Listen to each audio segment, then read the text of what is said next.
Rusija, Kaluška oblast, selo Palatki, crkva Preobraženja Gospodnjeg. Visoki zvonik ima 3 nivoa. Na samom vrhu visilo je zvono. Kako čovek može da dođe do zvona? Ovde je prolaz do drugog nivoa zvonika.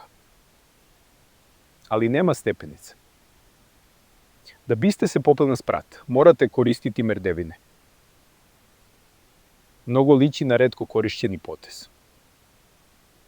Arhitekta nije zamišljao da će se na zvonik morati penjati svaki dan. Ali onda su ljudi počeli da osjećaju potrebu da se često penju na zvonik. Ovde je napravljen drveni nastavak za stepenice. Ovo je veličina. Evo međe gde je bio drveni zid. Spoljašnji zid od cigle je malterisan.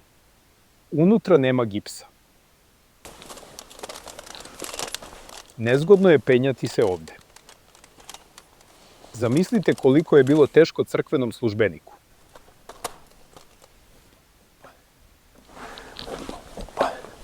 Nalazimo se na drugom spratu zvonika. Očigledno je da je ovaj prolaz napravljen tokom izgradnje.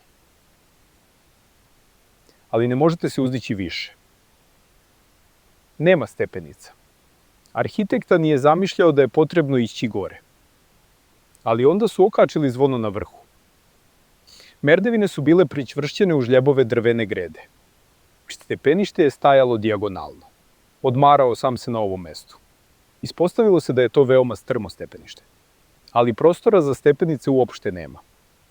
Drvene grede i metalni nosač za zvono. Gruba konstrukcija. Na uglu nema gornjeg isturenog dela venca. Postojniša za gredu. Isti istureni vijenci od cigle su na drugom nivou. Vijenci su netaknuti bez rupa. Vijenac je polomljen da bi se ubacila greda. Pogledajmo drugu gredu. Vidi se da je niša za gredu napravljena kasnije. Nemilosrdno su lomili cigle na vijencu. Ne izgleda kao unapred planirana niša. Jedna greda je viša, druga niža. Šta ćemo sledeće videti? O moj Bože, kakav užas! Izbili su cigle da umetnu drvenu gredu.